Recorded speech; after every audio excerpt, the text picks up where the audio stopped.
You can get the malware analysis and detection engineering from Springer site or Amazon or any other website.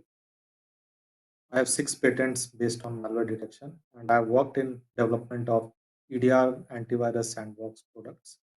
I am co-founder and CTO of IntelliRoot, and I was ex-security researcher with McAfee, Semantic, and Juniper Networks. I was working in their core team, and I have been speaker at conferences like AWAR, ICS. So if you want to refer my patents, here is a screenshot. So I have patent on some detection engineering techniques, like one um, is related to memory detection and some deception technologies. And I have found some APT attacks going on in the wild. Is in my previous company, Uptix, um, which was on EDR development. And I also have contribution to the Mitre framework. You can find my name in Warzone Rat.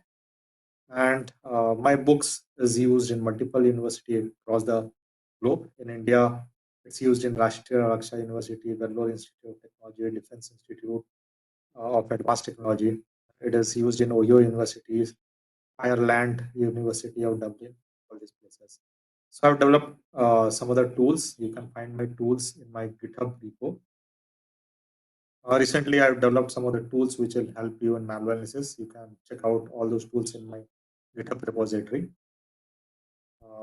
So this was a quick introduction about myself. So let me come to the topic. So before jumping into malware analysis, I would rather explain about how modern malware's APT attacks happens these days. So this session would be going a bit fast because there are a lot of things to talk about.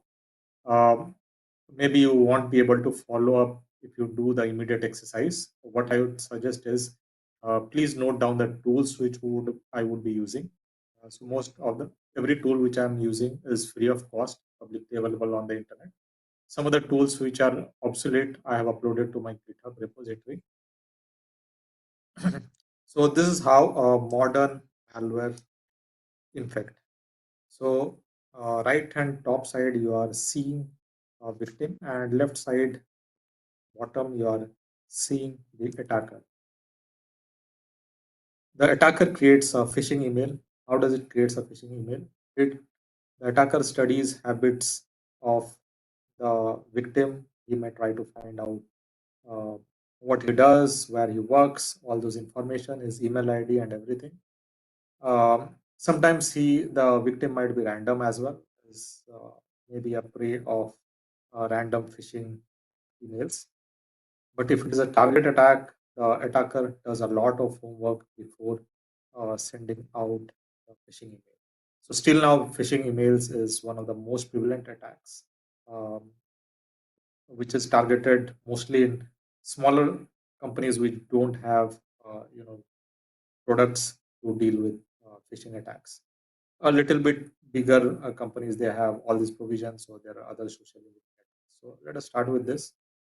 So a phishing email is crafted by the attacker. This might be some theme which might be luring the victim, and to the email, phishing email, he attaches a Word document.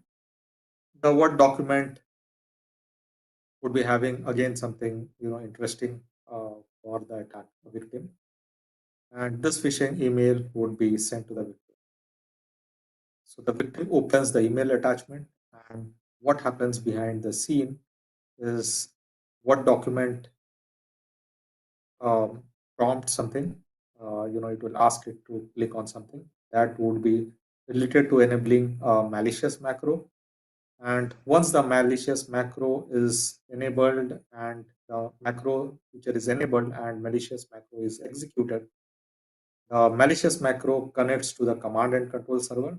So command and control server would be always referred as CNC server. So this CNC server is a server on which the attacker has control.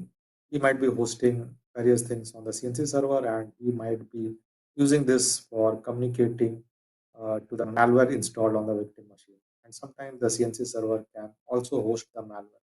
Okay, so there can be multiple servers used by by the attacker for different purposes. So now the malware gets downloaded from this command and control server. It is installed on the victim machine. And after installation on the victim machine, the malware connects back to the command and control server, and it might send out some information about the victim machine or about itself to the CNC server. For an example, here I'm showing bot ID equal to 1. So you can say that the malware, just to have a unique identity for itself, it assigns itself a botnet ID, which would be, uh, you know, which would be unique to itself. And after that, username could be the username of the user. And this information he sends to the CNC server. And this information is now retrieved by the attacker. And now the attacker has knowledge of the malware getting successfully installed on the victim. So the attacker can send command to the malware via the CNC server. After that, the communication continues. So after that, the victim from the victim machine, the malware can take commands from the attacker. The attacker might do various things on the victim machine using the malware. Now, if it is a corporate attack and if it is a targeted, so what happens? So previously we saw only one stage of malware being used, but generally in a corporate network, which might usually be a targeted attack, or even if not targeted, the way it infects is slightly different. So corporate network, as we know, a lot of computers are there. So if victim successfully gets into the corporate network, then there's a lot of machines which can be compromised. So we saw the initial phase in the previous slide. I'm just quickly reiterating it. So till here, the malware is infected one of the machines inside the corporate. Now, by a technique known as lateral movement, the malware propagates to different machine in the network. So malware is going to compromise more machines in the network. And after the malware has compromised more machines in the network, it downloads a final stage payload to the victim machines, which are basically multiple machines now. Now, what is the advantage of this kind of a thing? So initially, a single, first stage malware was downloaded, and later a final stage payload was delivered. So what is the advantage of this kind of a thing? So there might be multiple stages as well. There might be intermediate stage, 2, 3, 4 stages. What is the advantage of this? So one of the important things here is the lateral movement. So the more machines the attacker is able to compromise, the more benefit he is going to reap. So, for an example, in case of a ransomware attack, the more and more machines are infected in the second phase. So the attacker is going to get more profit because he has been able to compromise more and more machines. But if he would have infected the malware ransomware in the initial stage itself on the first computer, there are high chances that um, that the admin or any of the security tools would have alerted related to that ransomware attack. And rest of the machine would have been isolated and a lateral movement would have not been possible. So this is a typical APT attack scenario in which one of the machine is compromised, and with the help of by doing rest of the stuff like lateral movement, the malware compromise more and more machines. So it can be a ransomware attack. There can be more complex attacks like your remote access trojans, which are responsible for exfiltrating your information from inside your organization to the attacker. And attacker might use that information to uh, you know plan another attack, or he might sell the whatever information he has got, which might include credentials and other things in the dark web.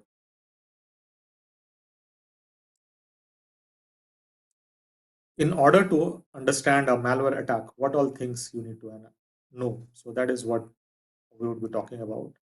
So you should be knowing about different kind of files involved. Like previously, we saw that a Word document was involved in which macro is there. So you need to understand about how Word macro works, and you need to know how a Microsoft Word file works.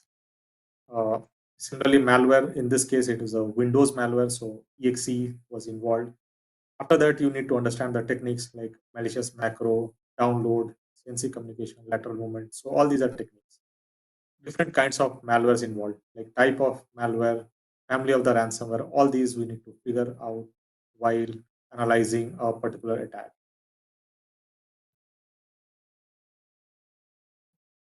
So what things you should know about a malware when you analyze it? So previously, even the Word document also can be considered a malware, but that is a Microsoft Word malware, and it is a you can call it as an initial vector. Okay, so you can consider it as the initial attack vector. So basically, when we analyze a malware, we try to figure out the functionalities of the malware. So what are those functionalities? So when we talk about a malware, there is a core functionality of the malware or the objective of the malware, you can say. So that is the core part, which is known as the payload. And surround the payload can be something like an information stealer, it can be a ransomware or a remote access. So apart from the core functionalities, there can be supporting functionalities in the malware. Like for an example, persistence. Persistence is a technique by which the malware survives the system, stays intact in the system in spite of the system reboot, or you might try to kill a process and do all those stuff. Next is the CNC communication. So CNC communication or command and control communication is the means by which the malware and the attacker communicate with each other. Next is privilege escalation. Privilege escalation is a mechanism by which a malware which is running with low privileges, or you can say as a normal user, might elevate itself to a root user or try to gain higher privileges so that he can do more damage to the system. Next is lateral movement. Lateral movement is the mechanism by which the malware spreads in the network. Next is system information. Like this is the technique in which the malware gathers system information, like whatever is running on a system, files on a system. Other things are like EDR and antivirus bypass.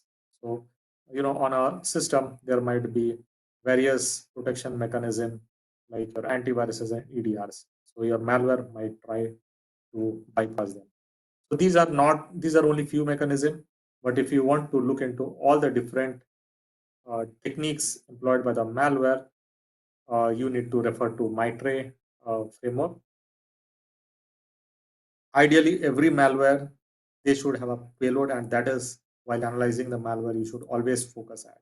So rest of the things may be common across all the malwares, and some things may be common across clean binaries as well. For an example, persistence. So persistence is a feature present in malware, but it is something it is used by clean binaries as well. For an example, you want to start your Microsoft Word each time when you start your system. So even Microsoft Word can use persistence. Okay, so technically, it's a way of remaining on the system. So not only malware use it, uh, but also there's not only malwares use it, but also clean binaries may also use it. So here, what the core factor is the most important thing, and apart from that, privilege escalation, EDR bypass, these are something that is used by the malware.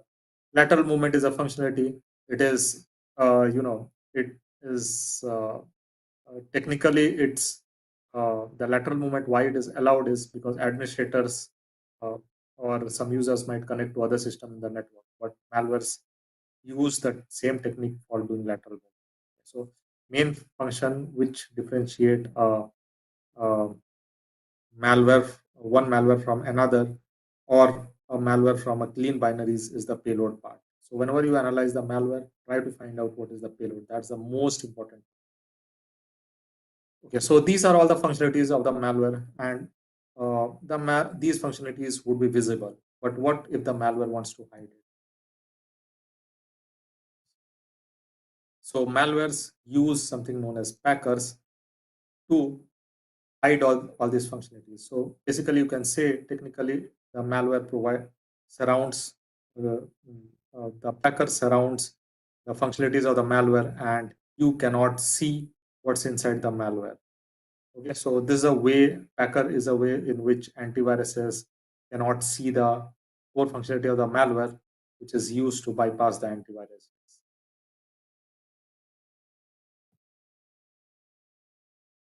Now, malware analysis. What is malware analysis? Malware analysis helps you to identify these functionalities in the malware. And malware analysis steps are static analysis, dynamic analysis, and reversing engineering. So, objective of malware analysis: identify the core functionalities, identify how it infiltrated into the organization, did it bypass anything. Threat intelligence means who created the malware and what was the actual objective. So, when you work in an organization like an incident response team, not only it's important to tell that what the malware is, but who created the malware is equally important, because you have to figure out whom who is the actual target of the malware. For an example, if you are working in a bank, you should be able to determine whether the malware was created by somebody who's interested in attacking the bank, or just it was a random attack. So next you need to find how to detect the malware. So this we'll be talking about in one of the maybe second last sessions, how to detect the malware. I will talk a bit about what are the detection technologies, and what what how the job roles uh, are there in AV and EDR companies who deal with the direct detection. Uh, Another way of detection is malware with some superficial artifacts, which is with the help of IR and forensics. But if you want to detect the malware by digging deep into the malware, that is what the work happens in AV and EDR's company like McAfee, Symantec, CrowdStrike, SentinelOne, all these companies. So, in order to stop malwares, what kind of infrastructure is there today? So I would say this is the infrastructure. This is a superficial level. Like on the router, there would be firewall, IDS, IPS, all these things which are used to block the, which can be used to block the network communication of the malware or the CNC communication of the malware. Next is antiviruses. Antiviruses, they stay on the endpoint, and after that they scan the system for malwares. And the modern way to detect malwares on the endpoint is EDRs. We'll talk about the difference of that soon. And all the logs of firewall, if your organization, they have, they have installed all the systems and they follow proper uh, they follow proper security practices, they might be having all these things along with SIM. So SIM would be gathering logs for rest of the devices like firewall, IDS, IPS, all these things. And somebody in the SOC team, they would be looking into the SIM and seeing what's all happening. So in the SIM, there would be various kind of attack scene, like for an example, reconnaissance. The alerts again depends upon what kind of devices are installed in your organization. So it can be related to, something related to phishing, your email firewalls, all those things. Uh, yeah.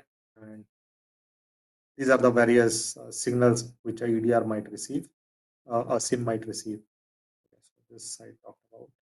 So here is a quick thing about people, what happens, what kind of work happens. Okay, so related to malware in different teams. First is the SOC, IR, and threat hunting team. They monitor the device using the SIM, look into the logs from EDR, antiviruses, and IDS, IPS.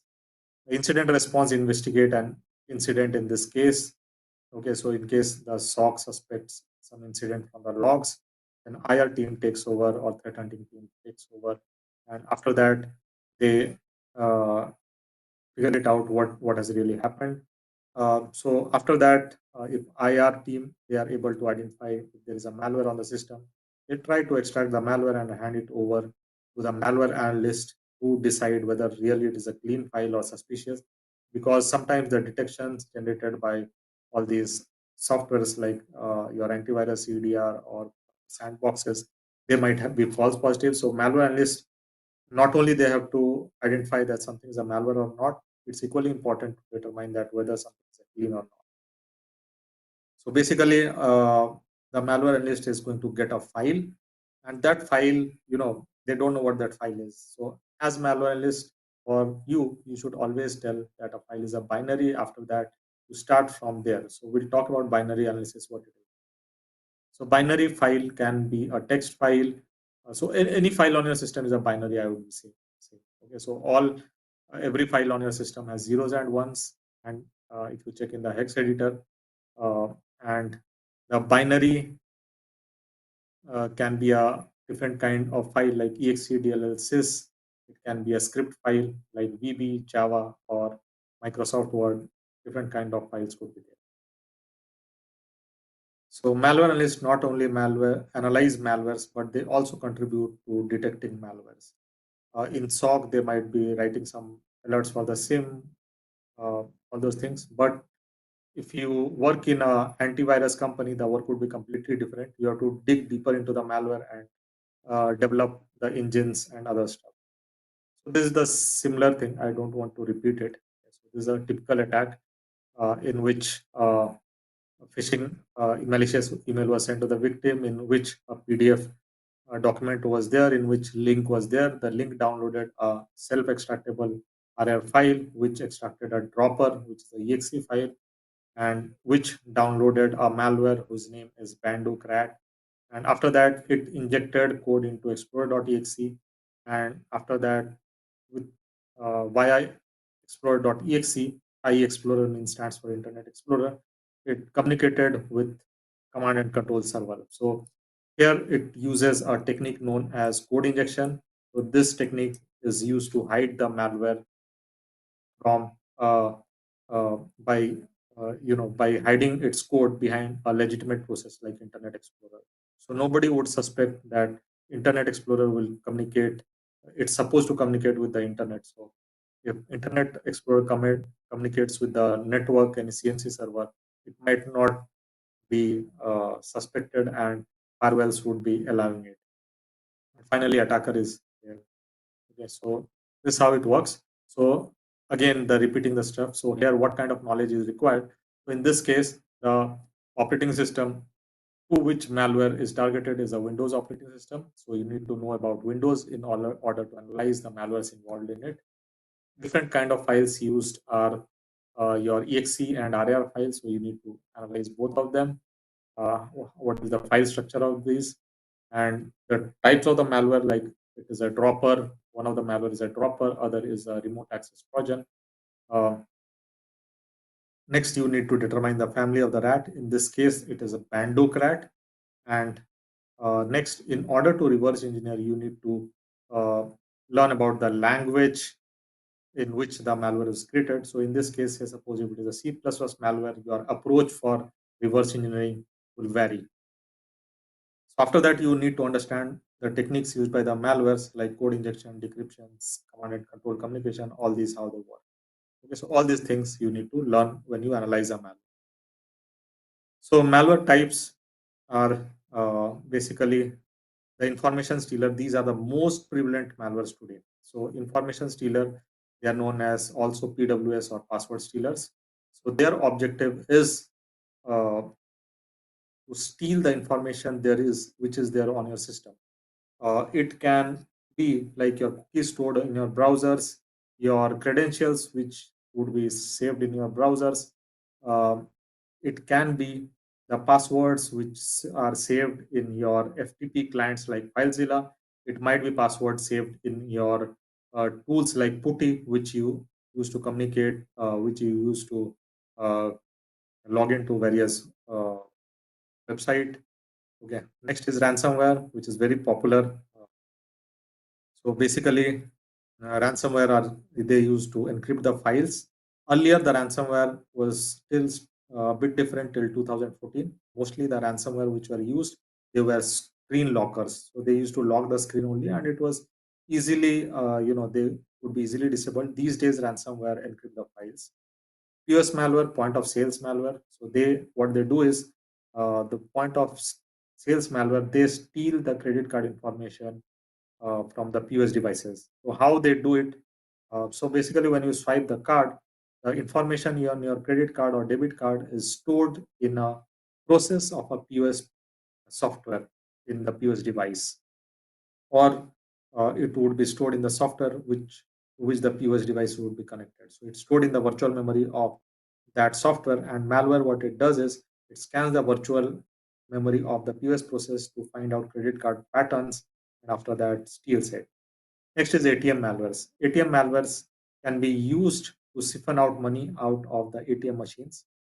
Remote access trojans. So these are malwares which are often used in advanced persistent attacks. But these days, if you see, most of the remote access trojan have the stealer capabilities. So they have. So today's stealer, apart from stealing the credentials and information from the softwares installed on the machine, they have capability of key logging, but maybe some extra stuff in remote access Trojan can be, they might be able to switch on and off our webcam. They might be uh, able to switch on and off our mics, from which they can monitor our activity as well. Crypto miners target the high end uh, servers mostly because they use the high-end servers for mining cryptocurrencies. So high-end servers, they have very high computing power. They have large amount of RAM. So crypto mining malwares target those. Banking trojans. Uh, you can. I put the symbol of browsers here, Mozilla Firefox here, because banking trojan, they don't infect the bank, but rather they infect the browsers which are used by the clients of the uh, they are basically infecting the browsers which are used as a client to the banking website.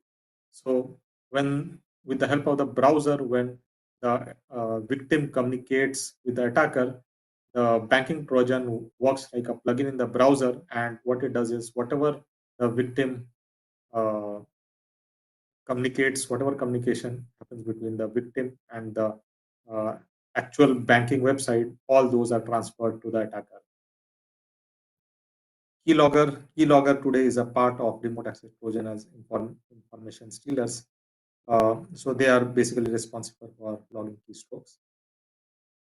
So you should, as a malware analyst, you should know all these types of malwares. Then you should know different kind of files like ELF, Linux, and all those things. Okay, so just to give an overview, what all knowledge you should have for being a complete malware analyst. So different kind of files you should know.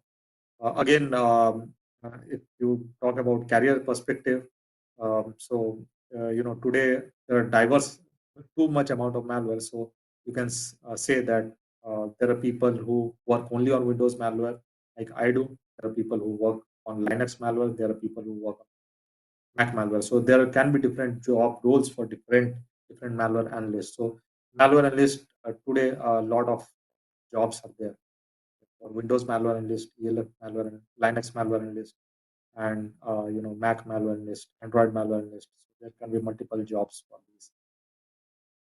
Today, malware analyst, if I think of as a job, so earlier when I started my career 17 years back, so only places where you can work as a malware analyst was mostly this antivirus company, like your Semantic, McAfee, or Quick. Other than that, there was no other option. But today, there are a lot of options. So next thing you need to know about is how a program is created or how a malware is created, by which programming languages. Like these are the various programming languages in which Windows malware can be written, and this is very important while reversing. Identify techniques. So there are hundreds of techniques in the MITRE framework. Okay. Next is intelligence. So all these intelligence, why you should know, because these are something to know who is the attacker and what is the motive. For an example, there is a Lazarus APT group. So if you see about the information, it is first discovered in 2007. It's also named as Hidden Cobra APT38.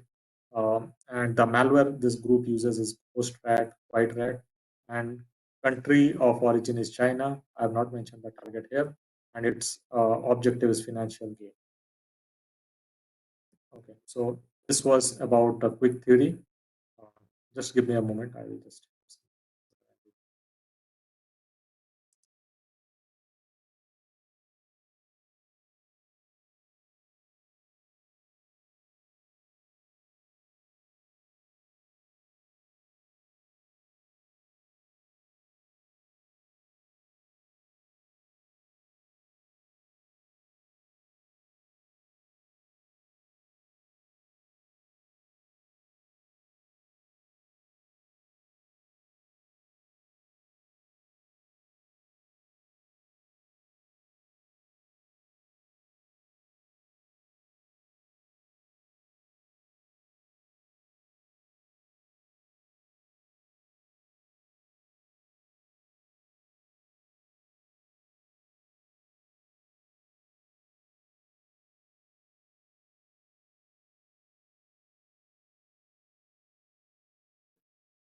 So uh, this was about how attack happens.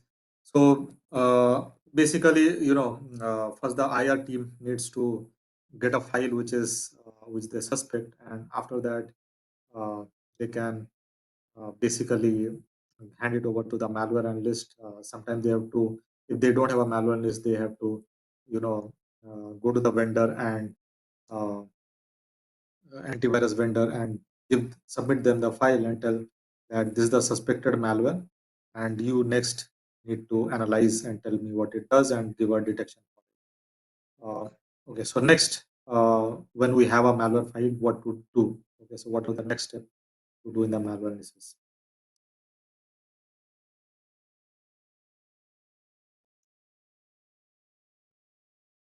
So here we'll start a bit about practicals. So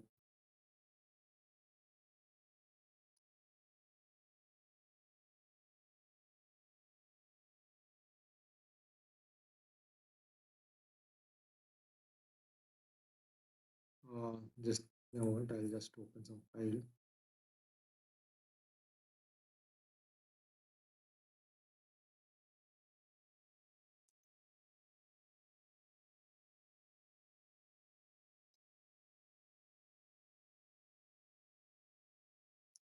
Okay. Any file on your system can be treated as a binary. So if you see this is a text file, and if I open this in a hex editor, so let me see how it looks like. So I'm using the tool Notepad++. You can Notepad++ has a plugin known as hex editor uh, plugin, and you can install it. You won't be having this by default. You can go to plugins admin, and after that search for hex editor. So mine is already installed, so you cannot see the hex editor option here.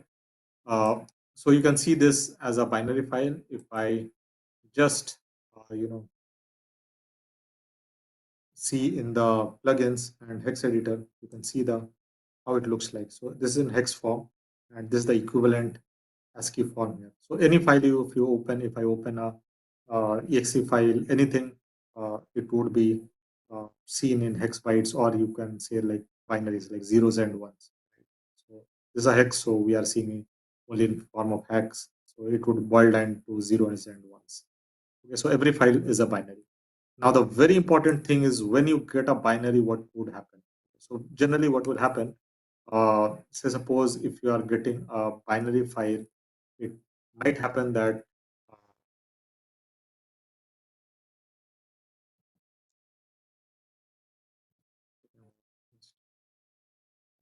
uh, you might it might happen that you won't get the file extension or anything. You might get a file something like this. It might be quarantined or something like the antivirus, or it might be named after the hash of the file. You might get something like this. Next, you have to determine what it is of what kind of file it is, whether it is a document file, whether it is a exe file, what kind of file it is. So next things are going to determine you are going to determine what it is. Further only you will know what to do with this. So I have 5 files here. I'll quickly show you how I'm analyzing them. So this comes under the static analysis. So let me start my command prompt here. So here I would be using a tool name as trid.exe. So this tree tool can find out what kind of binary it is. So say suppose trid. After that, I pass on file 1. What it says is it is a GIF file that is 59%. So grid might not be so accurate, but yeah, I know this file is a GIF file. So it shows me 59%, but still rest of the percentage are there. So you might have to use other tools to figure out what it is. Next is if I do 1 2, it tells me that uh, grid file identifier, it identify this as WG file. Next, if I do 1 3, it shows that the 1/3 file, 13th file is JFIF file or JPEG. It is telling 50%. Next, if I check if it is tells it is a PDF file.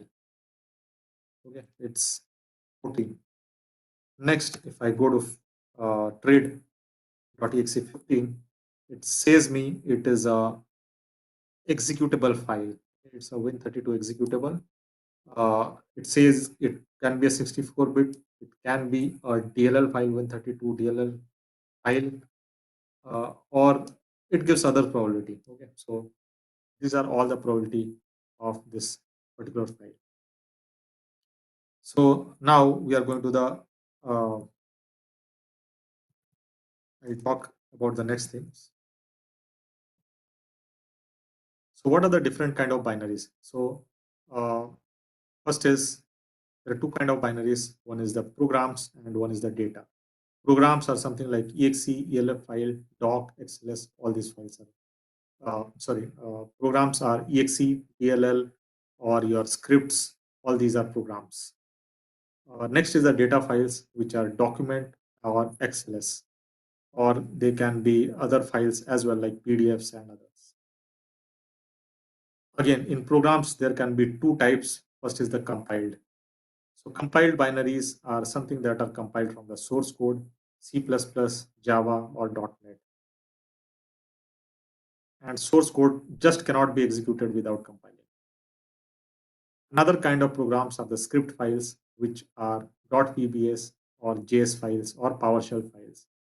So these are not required to be compiled, but they would be just interpreted.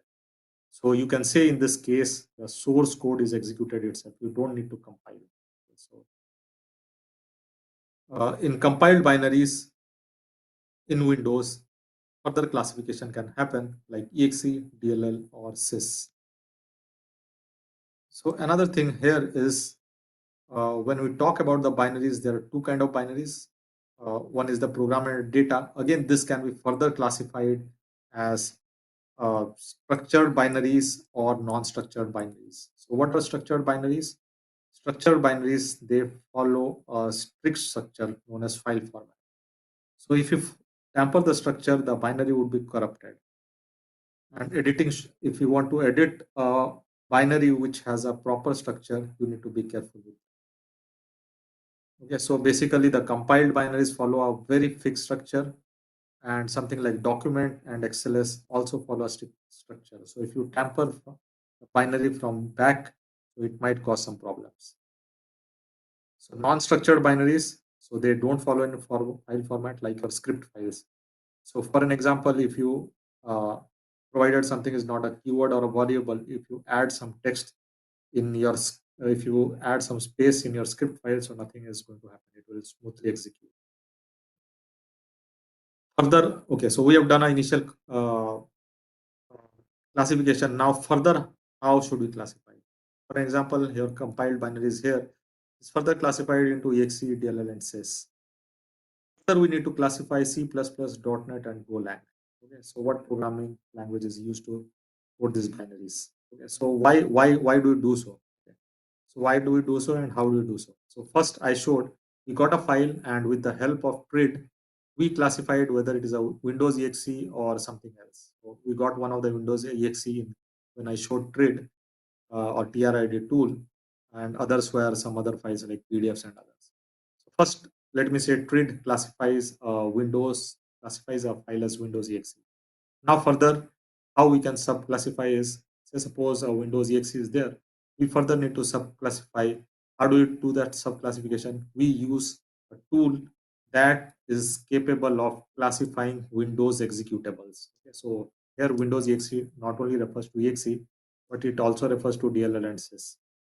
So next, CFF Explorer classifies this whether it is 32-bit or 64-bit architecture. Okay. So accordingly, we now know that this is a Windows executable. So for this, in order to analyze this, we are required to have a Windows machine. Now, when we know something, a Windows machine, now when we know that there is a Windows machines required for analyzing this binary, next we need to tell what is that binary, whether it is 32-bit or 64-bit. So again, CFF Explorer is going to help you here. In case if your binary is 32-bit, it would be running on 32-bit and 64-bit operating system both. Okay, so installing either of them works. But in case if your binary is a 64-bit Windows P file, it won't run on 32-bit Microsoft Windows OS. So only thing you are required to run is a 64-bit Windows. So basically you can say this kind of analysis tells you what kind of environment you should set up for malware analysis. So ideally, uh, when I set up Windows machine, so I install the 64-bit machine because I know all the 32-bit binaries are also going to work there. Okay, now I do a further classification, like I tell whether that executable is exe, DLL, or sys. So if it is a exe, what do I do? So if I want to execute this exe, I double click it and it will execute. If it is a DLL, I need to use a Windows inbuilt uh, program known as run DLL32 or regit SBR32 to execute the DLL. If it is a sys file, it should be loaded as a kernel driver.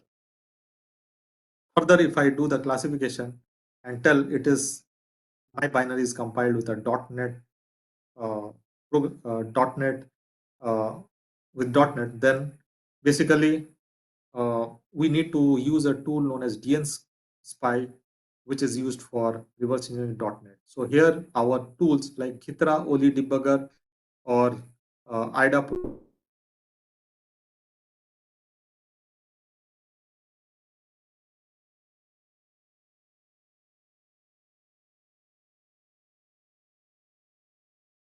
Basically, what we saw, these steps are related to dynamic analysis, and these steps are related to reverse engineering.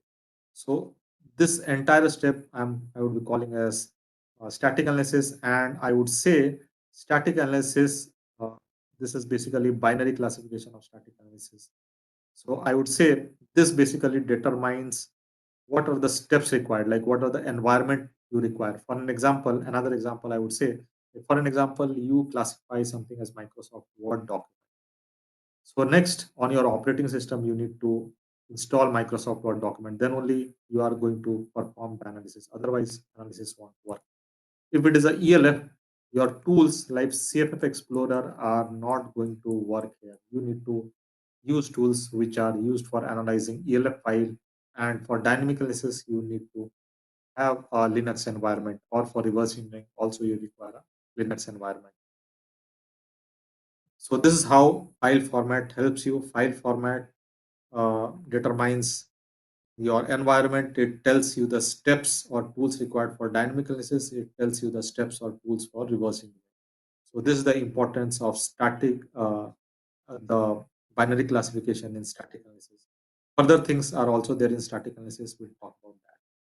So let us look into a quick binary classification uh, exercise. So initially I did the initial classification with CFF Explorer. So in CFF Explorer, okay, so there is another binary as well. Put it. So there is another binary test process. So let me test this. So I don't have an extension here. If I run it, it tells me it is a ELF binary. Okay, so now let me focus on the exe. I don't have tools for rest of the thing. So my exe is file number 50. So what is the tool required for analyzing the exe? Uh, so exe belongs to the category of Windows binary, Windows executables, I would rather say. In order to parse or analyze Windows executables, I can use a tool known as CFF Explorer. There are many alternatives to CFF Explorer as well, like pview, pbeer, and some other tools are also there. There are also many other open source tools. So what I do is with CFF Explorer, I open this. I open this binary 50. So when I open this in CFF Explorer, basically you can see it parses the binary and gives me a structured form. So it gives me all the information. It tells me that this is a Windows executable 32-bit. Okay, so where does it conclude that it is 32-bit? So in the structure, so I'll talk about file format next.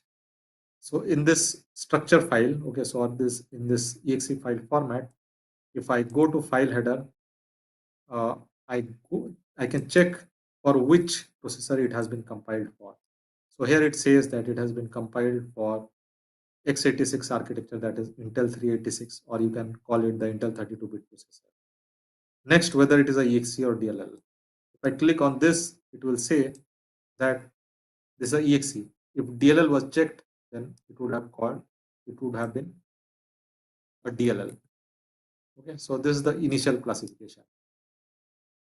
Also, it is not able to give other information. But here, if you look at TRID is able to tell that it has been compiled with a compiler known as TCC compiler. TCC compiler is a very small C++ or a C compiler. It is just a standalone tool. It doesn't have a lot of features. Just for learning purpose, somebody can start with this.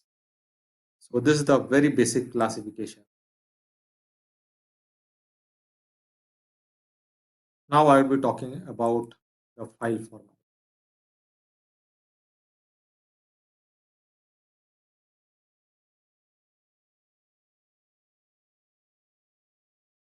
So here are the different kind of files which I have.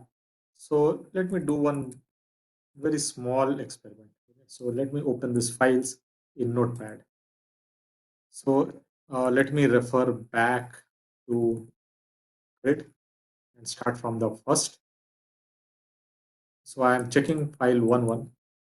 If I check file 11 in a Notepad,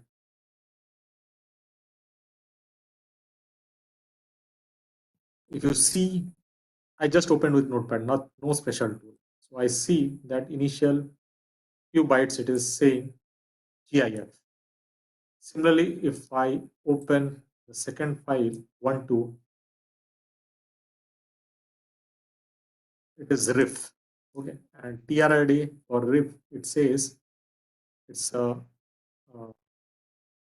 WEBP file. Okay, so it starts with RIFF. Third file, if I see 13, it starts with something in the beginning after that, JFIF. And if I check the 14th file, it says that it starts with PDF. So if you see here, basically TRID also says that it is the PDF file, 100% PDF file. So if you see on the starting of each of the file, there is something, maybe not at the very first, maybe after a few bytes or so in some cases, something is there in the beginning. And what we call this as magic header. This tells what kind of binary it is. Further, we need to sub-classify. Uh, if I open this 15th, which is we classified as a Windows exe, uh, it is a MZ. Okay, so any Windows binary executables, not binary, any Windows executable, whether it's a DLL sys file or a exe file, it starts with a MZ. Okay, so this, or we'll generalize it as P file. Okay, we'll call this as P file as well. We can call it as Windows executable. It's okay. Further, it can be classified into exe, DLL, or sys. We saw in CFF Explorer how we did this classification. Further classification, we need to look into rest of the things in the P file to tell that whether it is a .NET compiled binary, whether it is a C++ compiled binary, Golang compiled binary, and those would be determined the steps for reversing. So this is the classification. Now we'll be talking. I just talked about this one, file formats, and I talked about the MZ header. So MZ header is sorry. I just talked about the magic header. So magic header is the you can say the some of the starting bytes of the file, some of the which can be used to determine what kind of file it is. Okay, so we did the classification like this. If it is a PK, it can be a zip file, it can be a XLS file, or a doc file. Okay. Okay, so what is the importance of file format and why it is uh, so important for a malware analyst? Let me talk about a hypothetical video file which would be played by a software, something known as VLC player. So how does VLC player find out what to play? Okay, where is the video, where is the audio? So what happens, assume that this is a file format of a video file. Again, it starts with a magic header. We talked about magic header just now. So video would be somewhere inside, audio would be somewhere inside. So how will this video and audio files be located? So there are headers which would be helping in locating the videos and the audio. So video header has something known as video offset, which will tell that what is the starting address of the video. And video size is going to tell what is the size of the video. Similarly, audio header is going to tell what is the starting location of the audio and what is the size of this audio. And using this information, VLC player is going to play this particular video.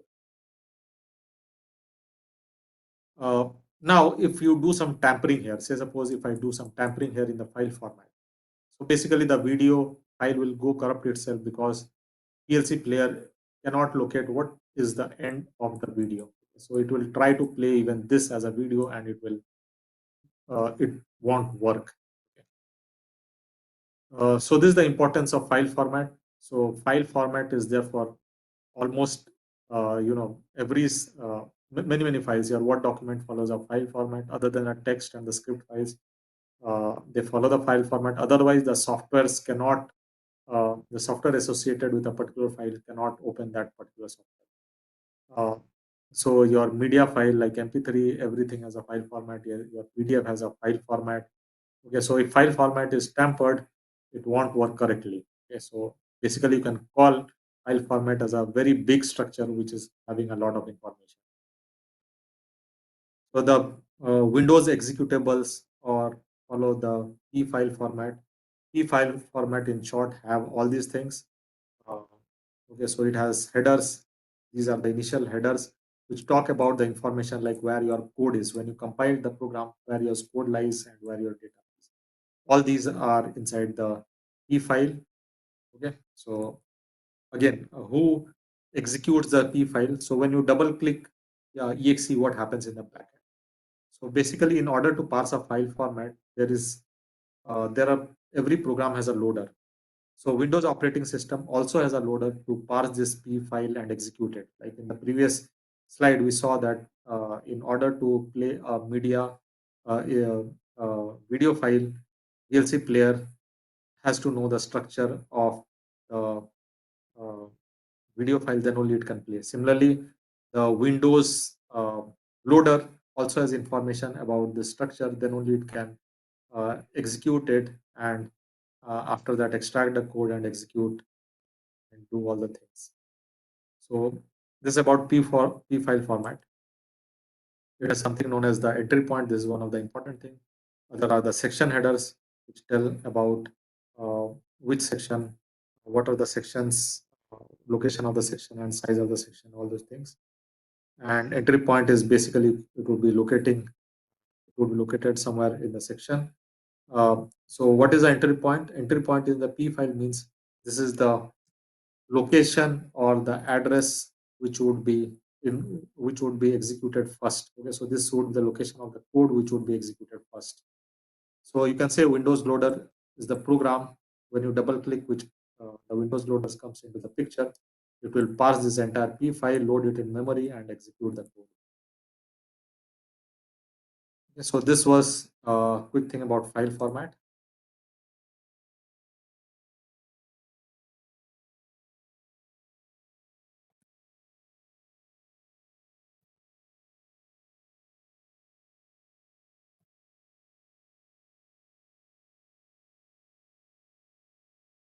Next, we are going to learn about the analysis steps. Excuse me for a minute.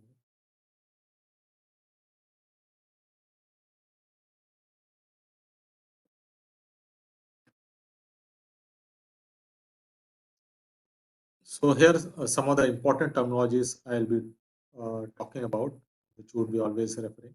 So what is the program and what are the process? So these are some basic fundamentals.